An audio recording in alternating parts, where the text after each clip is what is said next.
welcome. Thanks for coming to the Karen Mitches podcast. Today I have Callie Williams. Thank you, and welcome you to me. How's it going? It's going okay, other than I feel really bad about the temperature in my place right now. It's like 800 degrees. It's hot, it's sweaty, it's sexy. I'm having a good time. We were talking about voting earlier. Who'd you vote for? I voted Mark Carney. Okay, cool. Can I tell you my embarrassing thing now? Yeah. You voted for Polyev. I have not. Well, I haven't voted yet. That's not the most embarrassing thing. Today I found out that Mark Carney is our prime minister already. You didn't know that? I didn't know that. I was like, because I kept hearing Trudeau talk about all the cool things that are going on in America right now, all its awesome, cute things. And I'm like, didn't he quit? I guess he's still in office till we have the election. And then today, I was watching comedy news, which is the only news that I watch, which is also probably embarrassing. And yeah, they were like, the prime minister said this, and I'm like, what did Trudeau say? And it was a different guy. And I'm pretty sure his name was Mark Carney. That's amazing. It's so like, it's always interesting to know what's hitting people. Like, I always want to just take other people's phones for a bit. Like, just like, what are you getting? What are you seeing? Because it's not what's in my algorithm. What's in your algorithm? My algorithm oftentimes thinks I'm either like lesbian or autistic. And like recently it's decided that I love One Tree Hill. Oh. Who's in that? Is that the guy from season 1 of Gilmore Girls? Yes. No spoilers on Gilmore Girls. I have not seen season 7 yet. Okay. It did come out 20 years ago. I'm sort of confused about what season I left off with. What was was Rory making some bad choices? Yeah. It was season 6. Okay. I think I saw a couple episodes from season 7, so I just feel like it got weird that season. I got confused and then I gave up. Yeah, I gave up because my dad moved away and we were watching it together. And then I dated a lovely man for 5 years, and the entire time I was like, we gotta watch Gilmore Girls. I loved watching TV with him. And then literally the month we started watching Gilmore Girls, we broke up. Oh my gosh. So this show has like bad karma for you? So if you have any men in your life you're trying to get rid of, watch Gilmore Girls with them. And vote Mark Carney already Prime Minister of Canada? I think. He's in charge of something. Anyway, that's the end of my voting segment. Okay. I feel like that was our youth rock the vote. Like, do you remember that? Pokemon Go to the polls. Pokemon went to the polls, and then we had another election. Canada has too many or not enough. I haven't decided yet.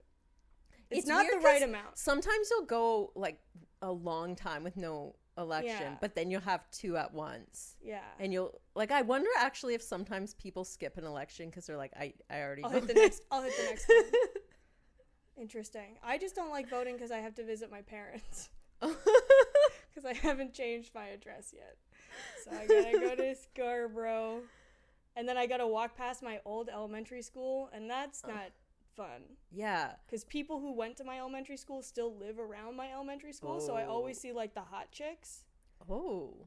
And they don't look at me, but I look at them. You weren't friends with the hot chicks? No, but they were. Here's my beef with the hot chicks, is that it was one girl in particular. Oh, what's a fake name? What's a fake hot girl name? Because Brittany. Brittany. Okay, cool. That is not their name. So there was this one girl, Brittany. She was like in charge of the hot women. The hot that would be elementary school women. The sexy, tight elementary school women. And she was, okay, my family wanted me to be an athlete. That didn't happen, but they were still in the process of trying to make me an athlete. Brittany was the best athlete in the school, and all the hot women were like number 2, number 3, number 4, number 5, and I was like number 6. And so I was like, well, you know, at least, hey, At least I'm better at school than them. They have body and I have brain, but they were way better in school than I was. And then I would be like, well, they're just the mean, hot, popular chicks. At least I'm nice. And they were so much nicer than me. Oh, no. I was mean to them. I was a real Liz Lemon. I remember one time, Brittany, in particular, she was walking down the hallway and she was humming Band on the Run.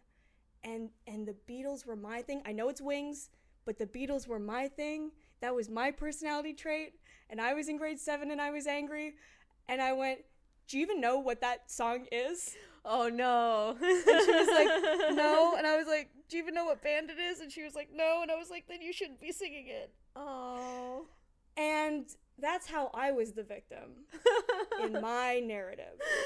Anyway, sometimes I see her and I get embarrassed. And then I walk in the opposite direction to go vote for Matt Karki. I envision you getting in there and just checking Marxist-Leninist. Yeah, whoever those two guys are. It was Lenin's band after the Beatles. Paul did Wings, Lennon did Marxism. So, Wings was the band that did Paul McCartney. Band on the Run? Yes. Okay. Yeah. And if you don't know that, then I will be mean to you in grade 7. I've changed. I'm putting my best foot forward. I'm trying to be kind. And I'm trying to not watch the news because it makes me sad. Were you like an overall music person when you were young, or just really into the Beatles? I was really into my parents' taste in everything. Okay. Because I was an only child. And when you have, especially separated parents, you kind of just adopt whatever they say because it's easier than arguing with them. Ooh. And, like, you want to pick your battles, but also you don't really feel like battling. Unless your parents are psycho. Mine are not. They're just kind of... My mom's chill, my dad's crazy. But in, like, a fun, affable, entertaining way. You do amazing stand-up sets about your dad. He's an interesting guy. I have, like, a fraction of my stories that I brought to stage with him. I think maybe 3 jokes are about him. Okay, if you did an hour of comedy, how much would be on your dad? That's interesting. Like, would it be the climax of your first hour? No one's ever climaxed with my dad. He is interesting because it's hard to write around those anecdotes because they are so funny and unbelievable that just saying the story is a joke in and of itself. Yeah. Like, just regular run-of-the-mill con artist stuff. Lovely man. Lovely man. But just makes bad, funny decisions, like, stealing my inheritance from my dead uncle, or, this is fun. He got fired in the 90s for some reason, and he got offered pretty quickly another job at a bank. And my dad's like a talk guy. He's like a communications major, and he's worked for the government writing speeches, so my dad's all talk. In a way that I am also mostly talk. Hence why I am talking now. And so he got offered this job at this bank. He had a new baby. He really shouldn't have lost his job because now both of my parents were unemployed because my mom had a job. And he said, "Quit your job, woman." And she said no. And he went, "Quit your job, woman?" And she went, "It'd be easier to just quit my job than to argue with you." So she did that. I'd have to check on exactly why. So both my parents are unemployed, no money, new baby. My mom's like, "We'll probably have another one of these." And my dad is like, "My personality will prove otherwise." She said, this is off topic, she said that she would have had another kid with him if he didn't turn out to be crazy. So now I secretly blame him for the death of my baby brother that never existed. Oh. I was a lonely child. Anyway, So he gets this job offer. It is $85,000 starting salary at a bank. And he turned it down because it didn't have the word director in the title. Oh, shit. And then he went a year and a half without a job, and then got a job as an assistant at a library for presumably less than $85,000 a year. Oh my god. Oh my god. And then life goes on. He builds his way up in the library. I'm joking. He got fired from that job. No, I wanted to hear that whole story of his like treacherous climb up the library ladder. Well, it kind of happens again so he got fired from the library job, but he winds up working for a politician that I think is universally hated, Canadianly hated, Kathleen Wynne. He's writing speeches for her. Oh, shit. And it's like an actual job. He actually goes to work in a building that's not publicly funded. Oh, it is publicly funded. You work your way up in the library chain, you get a job writing speeches for Kathleen Wynne. He's writing speeches, and then he gets laid off because it's the Liberal government, and I don't think that they're very... Was this when she got ousted? I think so. I was 10, so I can't really remember. What year were you 10 in? 2011. 2011. I get ashamed of my age. When the hell was Kathleen Wynne in office? I don't know. She might have never been. feel like she was still... Oh, I can't do the math on this. Yeah. I really have trouble remembering when things happen. This is a wonderful political podcast I've turned this into. Anyway, this is the most anyone's ever talked about Canadian politics on a comedy podcast. For somebody who doesn't even know who the fucking prime minister is. Yours is the only political opinion I care about, to be real. My political opinion is don't hire my dad. He gets laid off. Kathleen Wynne sits him down and says, "Look, we're both out." So he gets laid off, and the government gives him severance. They give him 10 months of severance to find a job, and in that 10 months, he does nothing. He just does nothing. I want 10 months of severance to do nothing. And then 10 months go by, and in the 10 months, my mom, and then me hearing my mom repeating it to him, we both go, "Hey, you should be looking for a job." And he goes, 10-year-old, "I don't look for jobs. I am headhunted." Oh. And we're like, "Have you been?" And he says, "No, not yet."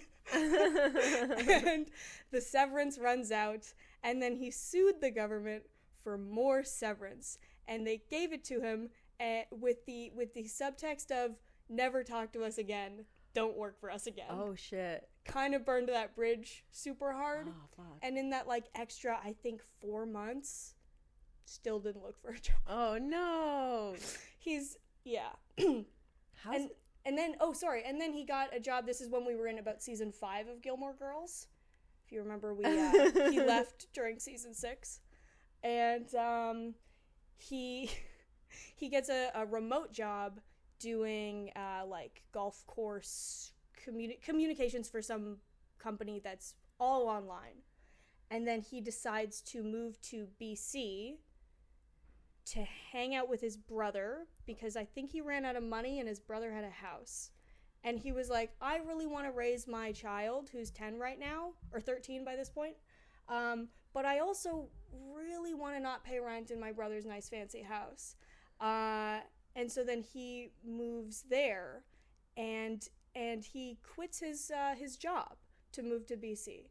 His remote job that he could do all on a computer, he quit to move to BC.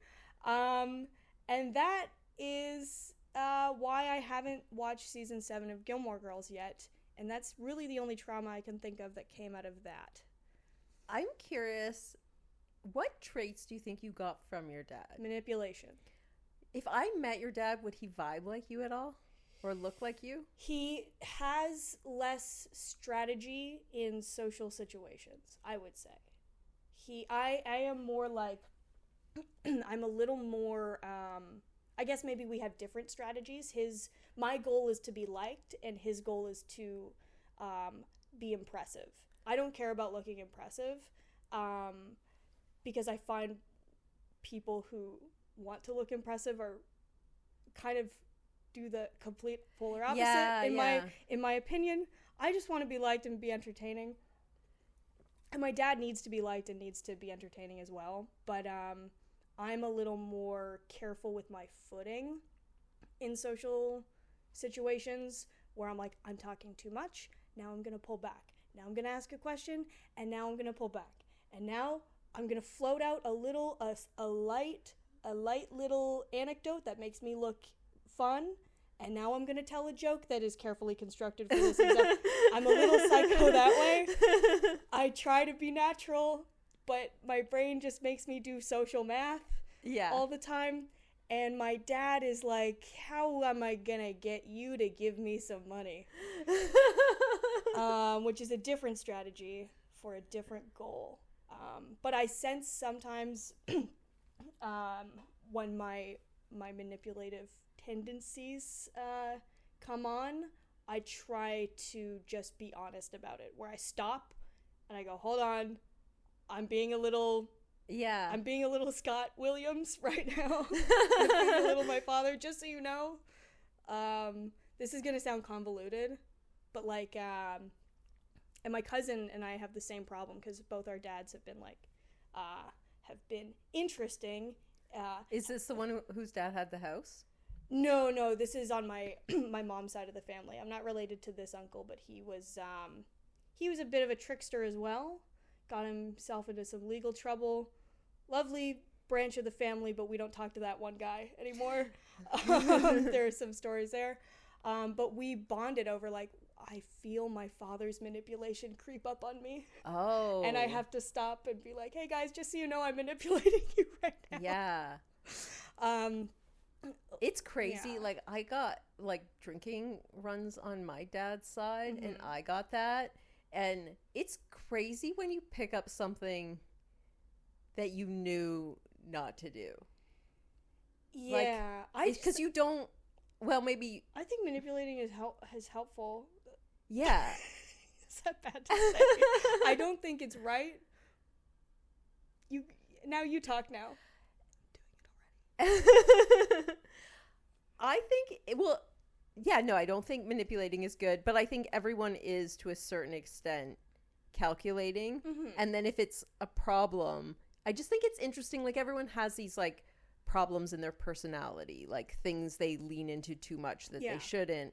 Vices. It's just like, it shocks me that people do what their parents did, and then but like, you would think you just would have never done it in the first place. But it's almost like, because they're your kid, you're more likely to do it. Like, you lean into certain things for the same reason they did. Yeah, it's interesting, especially. Have you ever had the conversation, the you are your mother conversation with someone? Like, has anyone called? No, have you called anyone out on it? Oh, on being their mother? No, but I do.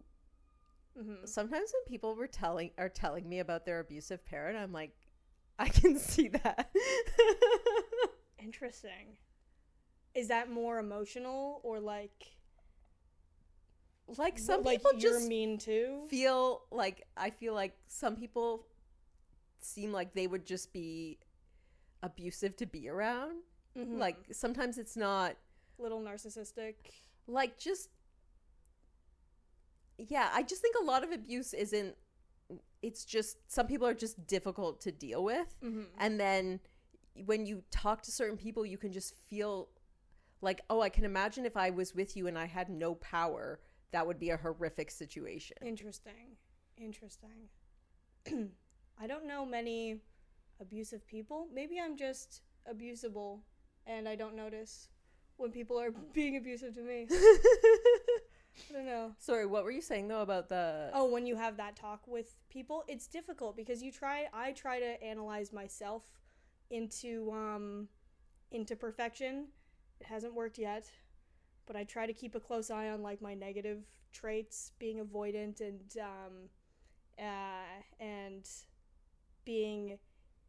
being selfishly manipulative. But instead of, I guess, altruistically, I try to make the situation work for everybody. if I have an ulterior motive, I'll be out in the open about it. I'm like, Yeah. this will work for me.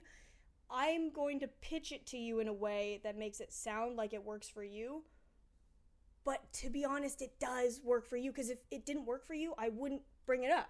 But I do think a lot of people are manipulative altruistically. Like, it's just like a stress thing. Like, they're just like, Yeah. I can see how all of this should go. Like, but they don't want to tell you what to do. So they'll just sort of like get you there through a little manipulation. But it's not meant to fuck with you. It's just like, I'm just helping you make a decision fast, and it's the right decision for you. Yeah, and it's not like I know better than other people, and I'll pitch different possibilities, which will in turn be a little manipulative, because I'm like, we could do option 1, and option 1 is great. It doesn't really work for you, and it doesn't really work for me either, but we could do that. And then there's option 2. Option 2, I guess would work for you in 10 different ways that I'll elaborate now, and I'll be honest, it works for me too, because of all 20 of these reasons.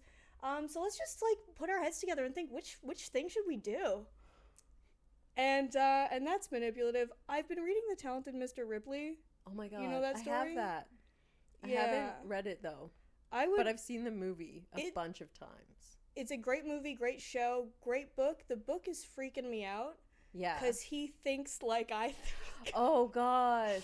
He'll be like, oh, I complimented Dickie's jacket for 2 reasons. 1, to show that I didn't have a jacket. And 2, to show that I had value in knowing the name of the brand. So I am financially better. Like, I'm a person to invest in. But I'm like, this is how I think.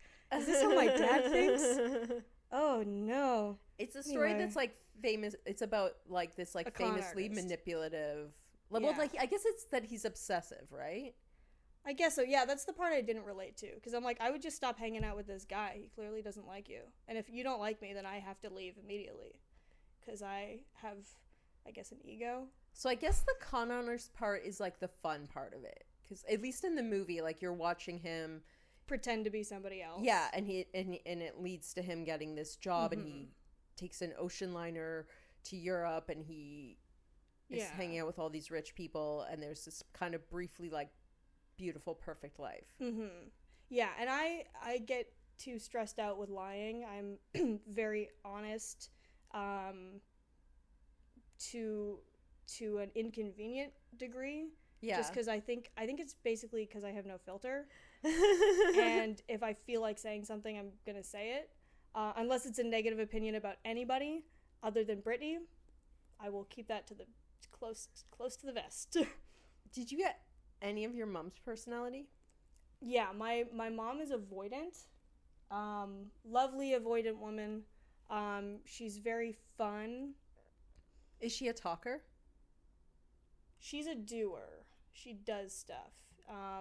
She doesn't really, and I get that as well, where I feel like I'm setting myself up for failure if I talk about something before I start doing it, because then I have the reward of having done something without putting in the work of actually doing it. Yeah.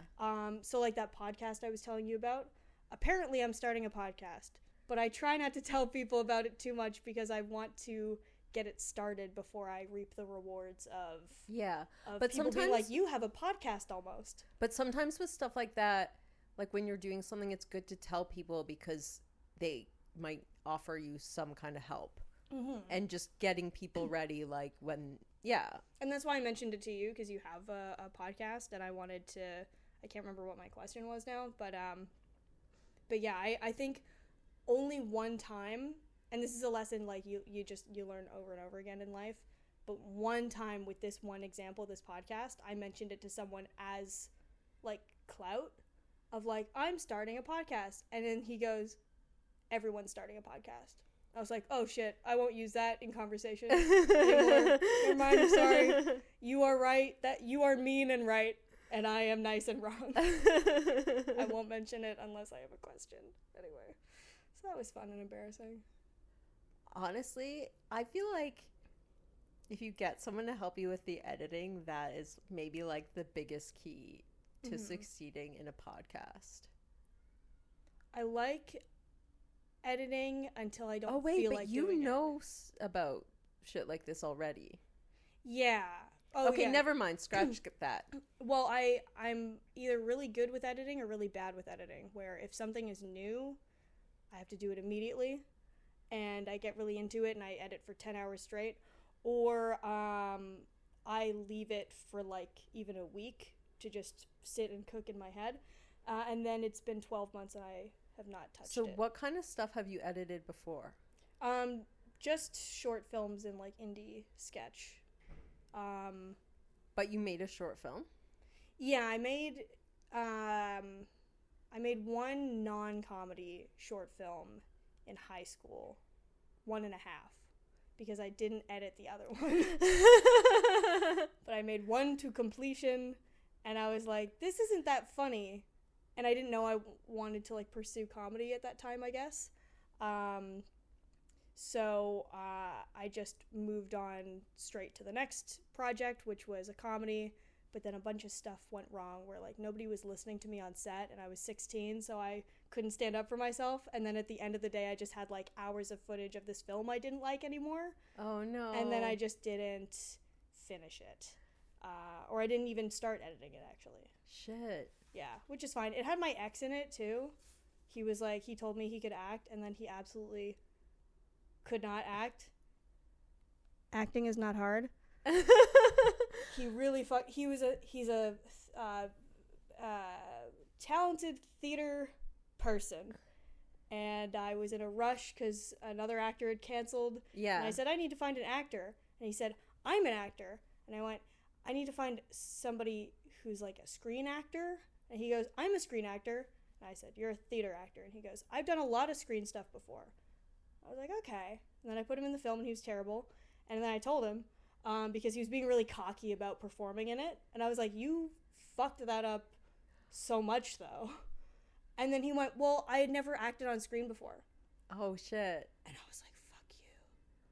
And then I dated him for a few more months. What do you think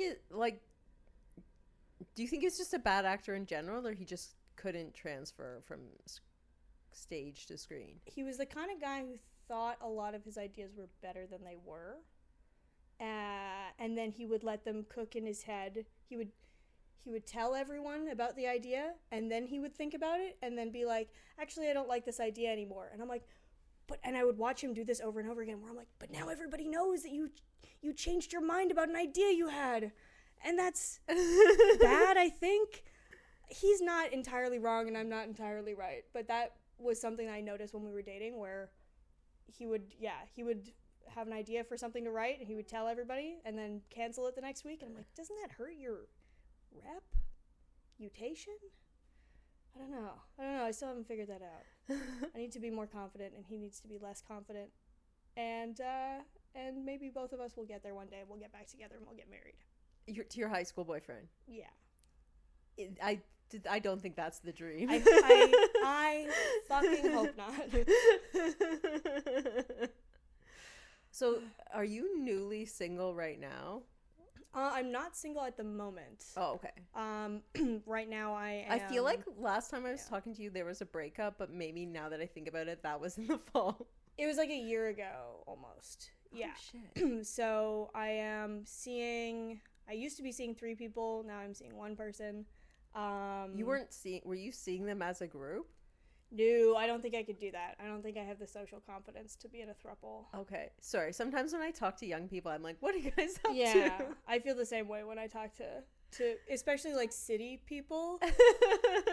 And I feel awkward telling people that I'm polyamorous because I don't want to be labeled as annoying, even though I know a lot of poly people who aren't annoying.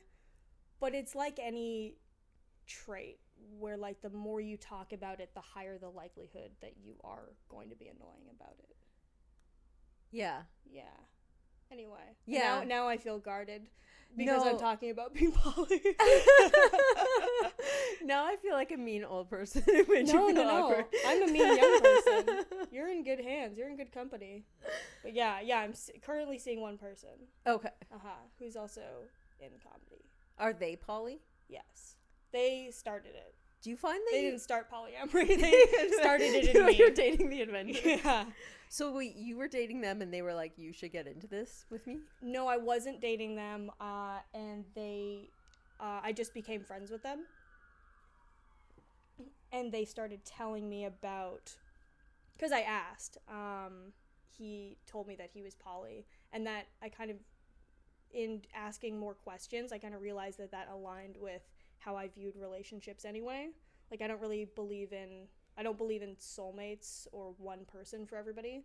And I find that people who do kind of overlook the coincidence factor, where, like, isn't it odd that most people's soulmates are from the exact town that they're from and who went to the same high school or, like, are similar in physical attractiveness?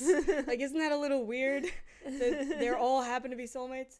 And I just think that, like, people are awesome, and sometimes it works out where you want to see them and fuck them several times a week for, like, 8 months or 8 years or 20 years or 2 weeks, and you should go. If you want to do that, you should go and do it.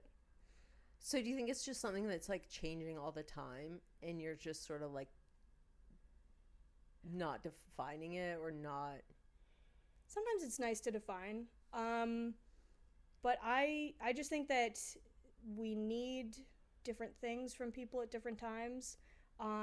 You could meet somebody in a really annoying patch of their life and be like, I don't want to hang out with you even as a friend, and then meet them a year later and they're not I don't know, poly anymore. That was a joke. You could be like, we actually get along now. And then just polyamory, for me, like, everybody gets jealous, and I think that jealousy isn't really the worst attribute to, or it isn't the worst feeling to experience, for me at least. I'm an underreactor, though. So if my partner's happy, I'm like, cool, that's good. I don't think it's for everybody, obviously. But most of the time when people ask me about it, I hear them say, oh, I could never do that, I'm too jealous. Yeah.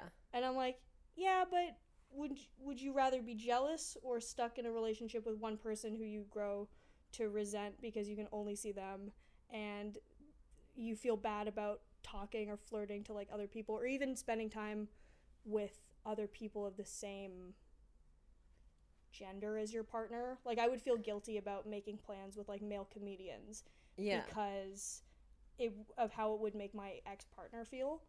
And I feel like, especially as a female AFAB person, that really holds you back in any industry. I'm making this about work now. I didn't mean to. But like, no, but if you can't, a male comedian feeling like they can't hang out with female comedians is very different from a female comedian feeling they can't hang out with male comedians. It blocks you out of your industry. Like, there's a lot of... Most of the men have most of the power. Yeah, and comedians, like, produce shows together. They produce write tours together. And friendship is intimate. And in a healthy monogamous relationship, you should feel free to hang out with people of the same gender as your partner. I didn't, because I'm a people pleaser, and I felt guilty about starting the conversation even about that. Anyway, polyamory's fine if you want to do it. It's also fine if you don't want to do it. So I'm on the campaign. I had a friend once who was getting into polyamory, and she kind of had this, like, long history of, like, being with really shitty men. And when she told me about it, she was like, you know how I'm really bad at relationships? And I'm like, yeah. And she's like, well, now I'm doing polyamory. And I was like, so you can, like, fail at more relationships at once. But the thing that I actually, like, and we kind of lost touch, but I think I knew her, like, a year or two into polyamory, and there were, like, a bunch of women in her relationship, and I felt like it was good for her because she wasn't good at asserting herself. But then she had, like, it was almost like she was on a team with these other women, and it was like there was a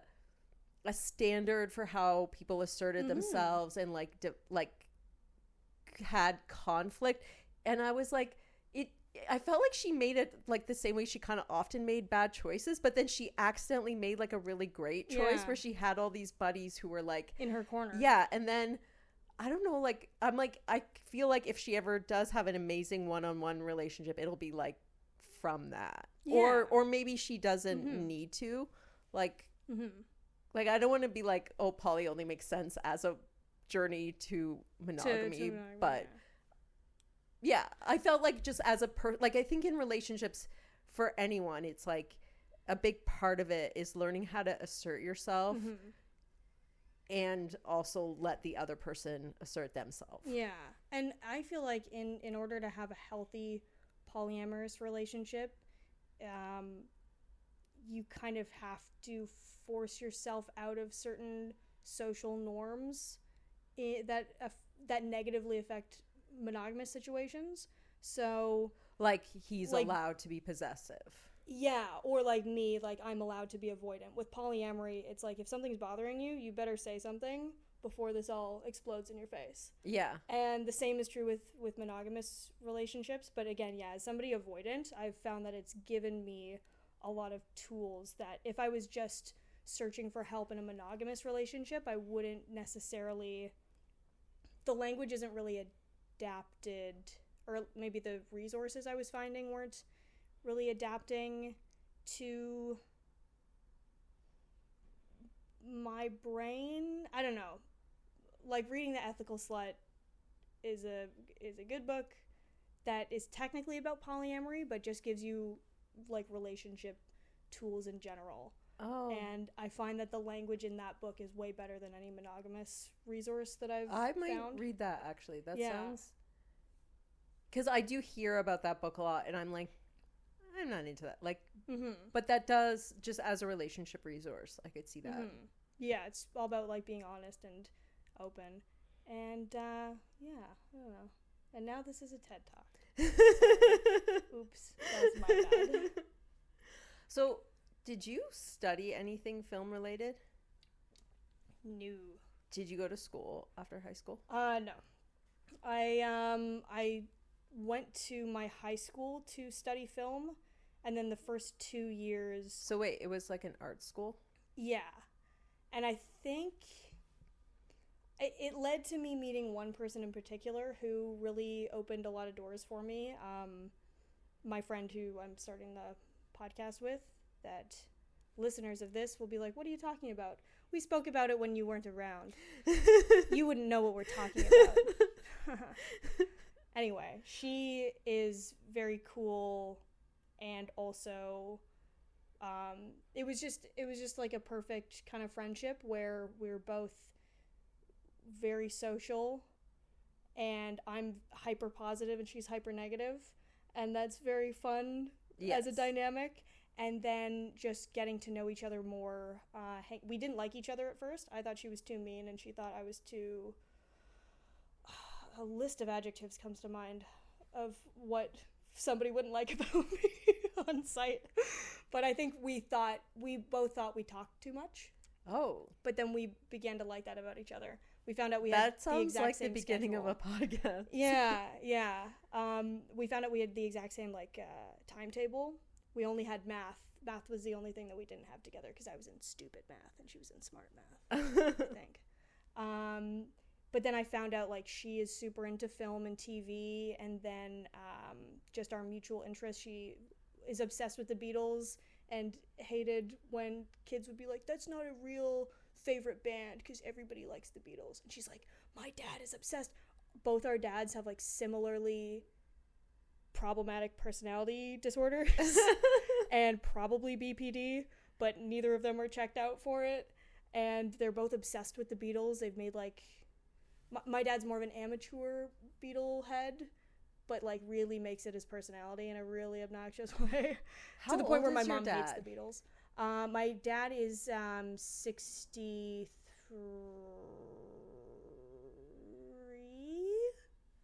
or 4. Is he young for the Beatles? He actually, when they were together, he didn't really fuck with them. Isn't that weird? He was 10, under 10, but then he got into them in like the 80s, like really hyper into them. And then her dad, like when he was 17, made a whole Beatles documentary where he interviewed John Lennon in his hotel room, and it was like this 17-year-old kid just snuck in and pretended to be with a magazine, but was really just Is for the this fuck of the it. plot of Almost Famous? He kind of did that, yeah. I think he was less charming than Cameron Crowe's character in that movie, because that guy was a sweetie, and I love my friend's dad. He's not a sweetie. Yeah, okay. He was kind of being shitty in the interview. You listen to the interview, and he's like, so how was working with George Harrison? You know, I don't really like George Harrison. And John was like, I actually do. He's like my friend. Shit. But I can kind of see if you were 17 and you just started interviewing and you don't know certain like social graces yet, because you've just, no one's, I don't know, spelled certain things out for you, and there's no like mentor process. You just like jump into it. You'd make a bunch of rookie mistakes. Yeah, it's interesting. It was an interesting interview, and then he later on in life made a documentary of it. He didn't do the documentary at the time. He like hired an illustrator in I think the 90s. So this was obviously like 20 years after the interview. And then he got like nominated for an Oscar. And she tells this really good story. This is her story, this is not my story, where she was growing up, her parents were getting divorced, and he would be like on the car phone yelling at the mom, being like, how dare you talk to me like that? I am an Oscar nominee. And the mom would be like, that was 15 years ago and you didn't win. Oh my god. So that came out of going to art school, that friendship. And her mom is like a TV producer. So I need that to was get nominated cool. for any award. Yeah. And then after that, I'm always going to yell that at people. Yeah. I might just start yelling it even though it's not true. Take a page out of my father's handbook. Yeah. But then other than that, the school, I didn't really like it. It was sort of limiting. It was very much about painting and music.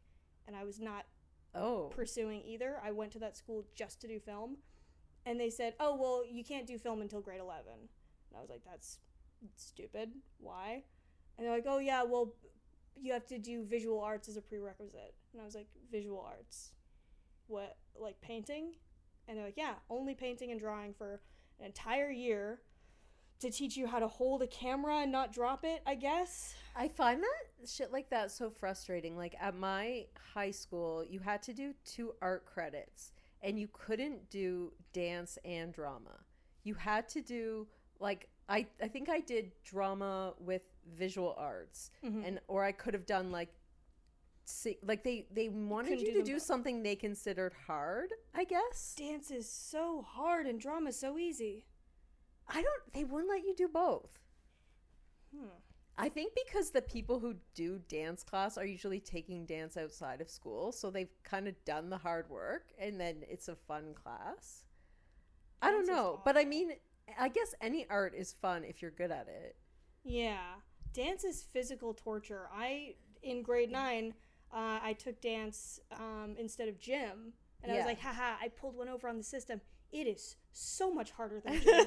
I dropped out so quickly and transferred to gym, and I was like, we get to swim today and not go Titanic style up on the tips of your toes. Ow, I just hurt myself doing that. I was really not into dance, and I thought it would be easy, and it was really hard.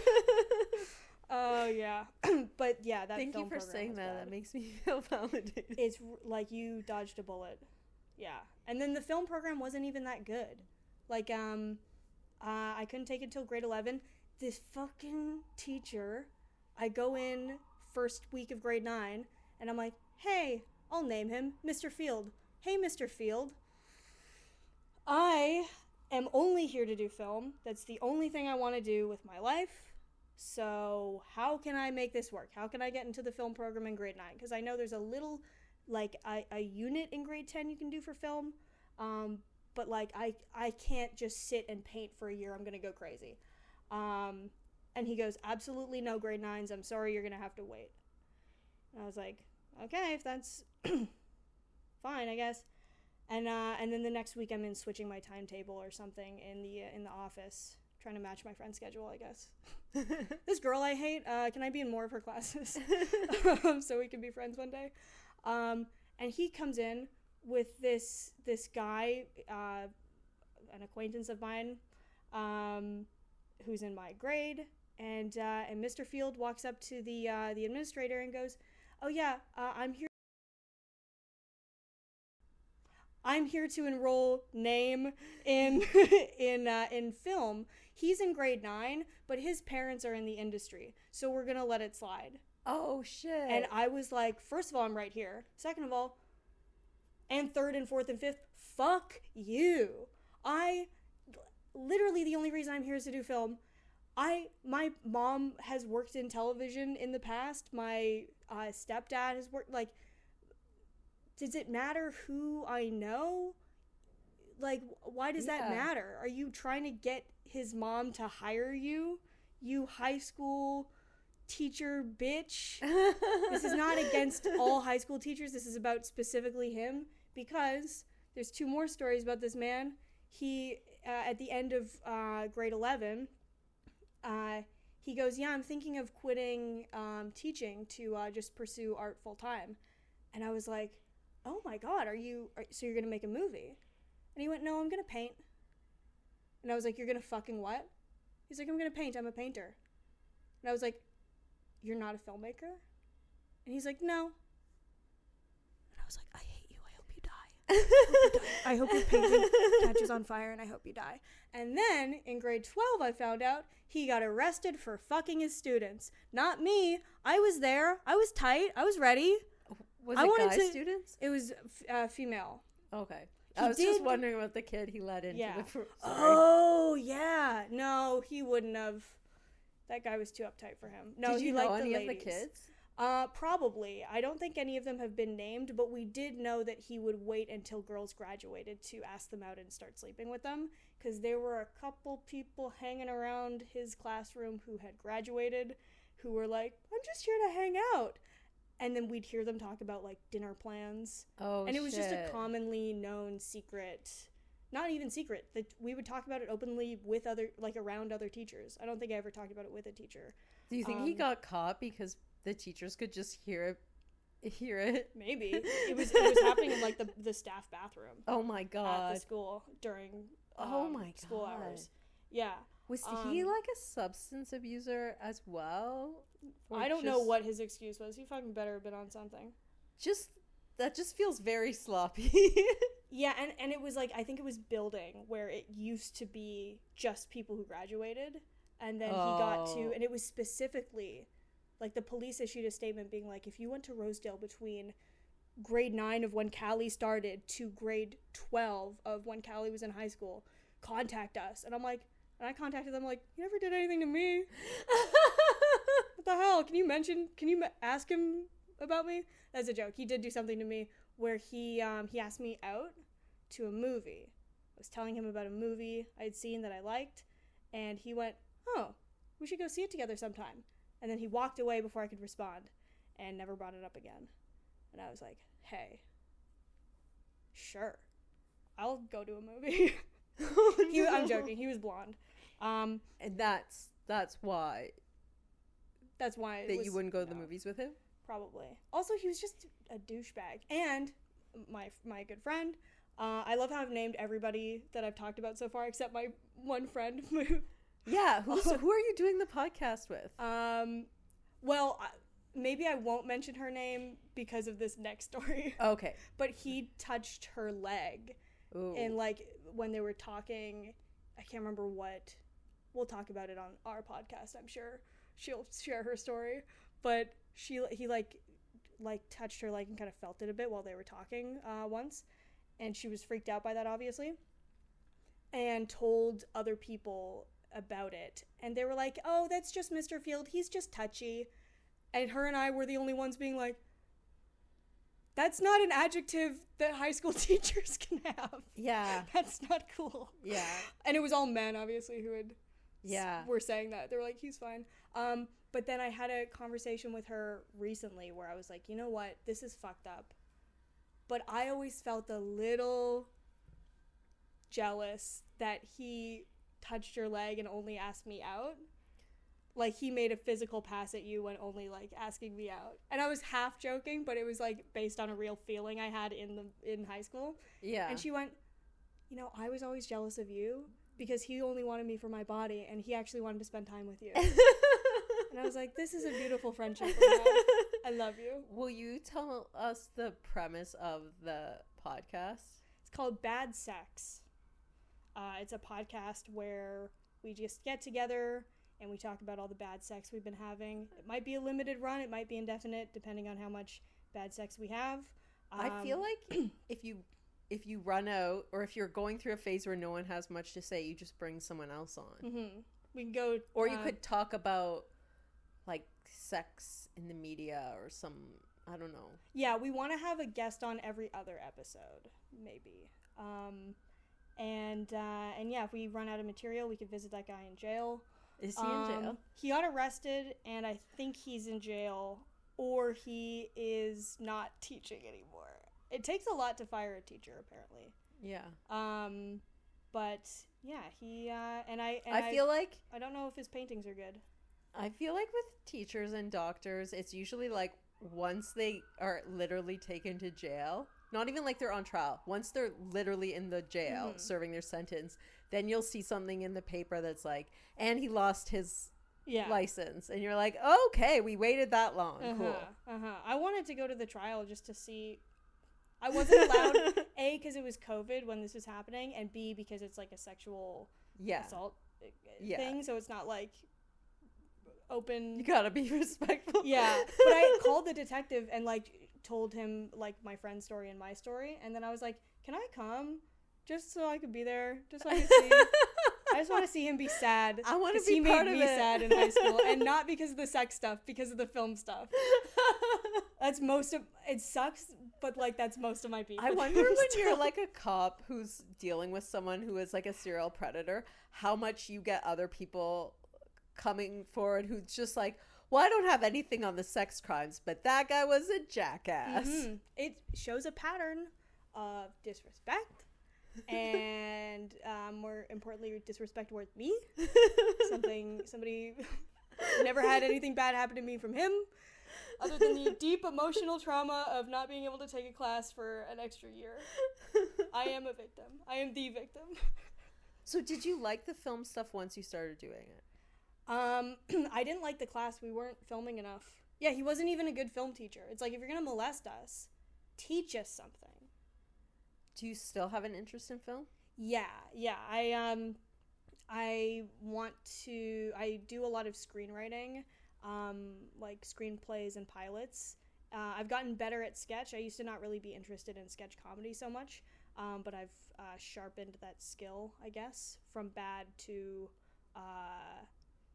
check out my Instagram. Tell me if it's medium or good or great.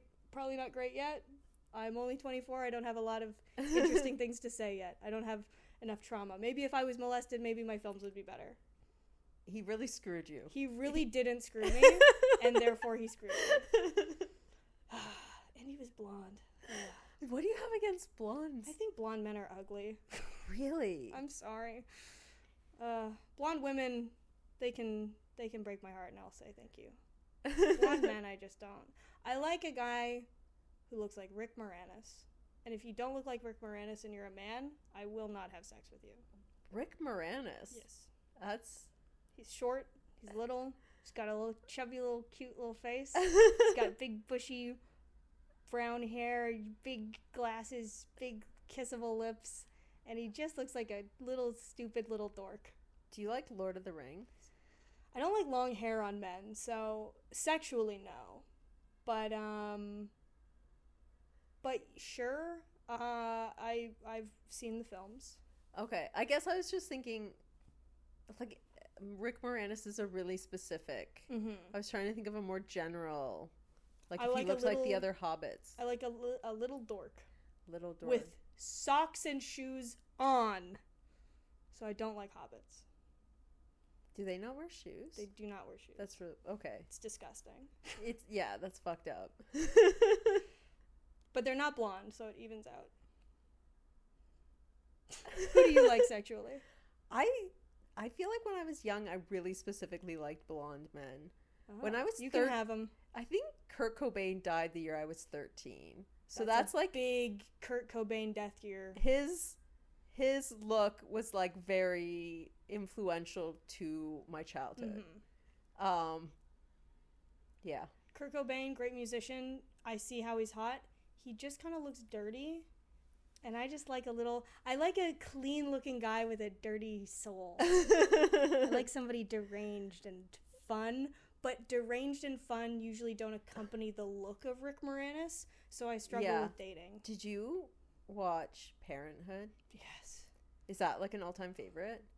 No, I've only seen it a handful of times, but I remember being a child and being like, I don't know why, because Rick Moranis' character in that obviously is very controlling and very, he's like not a good guy in the movie. Yeah, he's like a dad who's like he's trying to overachieve as a parent. Yeah, he's really trying to make his child like a genius even before it's born. Yeah. By separating the births of their children, and he's being too much. I'll say he does too much. Yeah. But I remember being a kid and being like, oh,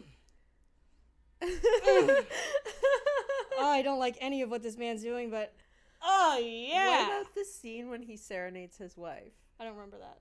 I don't know why I don't remember There's that. like an apology scene when he walks into her classroom because she's a teacher, and he sings that song like, why do birds? Yeah, I also don't like that. I find that I don't like that song when it's adopted by others. Does that make sense? Then the whoever sang it. I love the Carpenters, and their version of it, the original version, is good. But like whenever I see it in media, I'm like, shut the fuck up.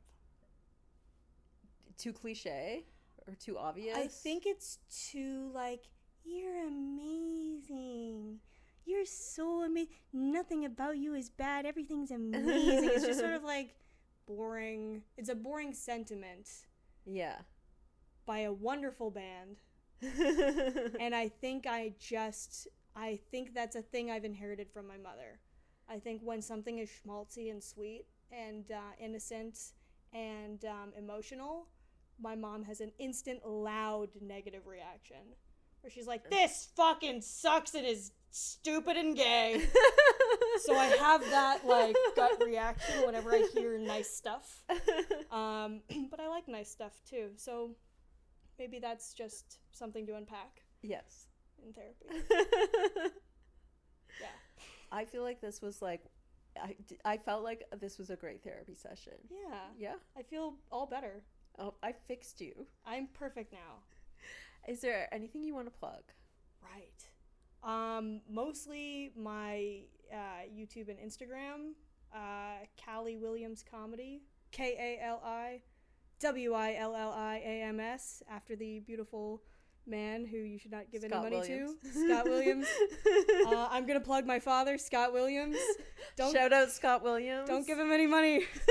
He really needs it. Please don't give him any. He's just gonna spend it on taking me out to dinner when I visit him. And I'm like, you are almost homeless. You need this money. He's like, get another steak. You're good. I do a sketch series called My Villain Error. Error. So yeah, Callie Williams Comedy on Instagram. My Villain Error on Instagram. I'm doing a play right now. I did Heathers. That's over. You can't see it anymore, but I was amazing as student. Rave reviews. What's the new play? The new play is called Sweet Sorrow. Sweet Sorrow. It's like it's a take on Sleep No More, which is an immersive play in New York. This is the Toronto version where I am in it. So that's really the only difference between this and Sleep No More, a play that everyone's heard of. What's it called? It's called Sweet Sorrow. Sweet Sorrow. And it's happening in a in like a speakeasy place. A speakeasy restaurant with a password. Amazing. And it's an hour of following around whoever you want to, but if you follow me around, I get up to no good, or I do good. I'm a good person in it, I think. I gotta think about how I pitch this play. It's fun, and you should see it, and it's happening indefinitely. So, I mean, you should see it now. See it now. You don't know. It could be in New York soon. You gotta get on it. You gotta see it in Toronto because that's where all the best art happens. Amazing. It's only in Toronto. Yeah. Do I have anything else? No, I think that's everything. Callie Williams comedy. Please follow me. I need friends. Thanks so much, Callie. Thank you.